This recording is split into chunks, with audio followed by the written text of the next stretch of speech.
दीपावलीत लक्ष्मी पूजेचं विशेष महत्त्व असतं. पूजेसाठी व्यापारी वर्ग आणि नागरिक मोठ्या प्रमाणात ऊस वापरतात.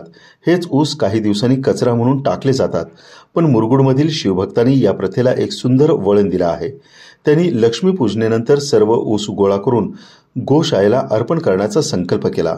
शिवभक्तांच्या आवाहनाला व्यापारी, पतसंस्था, बँका आणि नागरिकांनी मोठा प्रतिसाद दिला. पूजेनंतर संध्याकाळी ट्रॅक्टरमधून 3 तास फिरत त्यांनी तब्बल 3 टनाहून अधिक ऊस गोळा केला आणि शिवतीर्थावरती जमा केला. हे ऊस जिल्ह्यातील गोशाळांना पाठवण्यात आला असून गायींना पौष्टिक आहार मिळाल्यानं गोशाळा चालक देखील आनंदी झाले आहे. दीपावलीची सुरुवातच वसुबारसेनं म्हणजे गाय वासराच्या पूजेतून होते आणि त्याच भावनेतून शिवभक्तांनी हा उपक्रम राबवला आहे. गेल्या वर्षीप्रमाणे यावर्षी देखील शिवभक्तांचा हा सामाजिक आणि धार्मिक दृष्टिकोनातून स्तुत्य उपक्रम नागरिकांच्या कौतुकास पात्र ठरला आहे.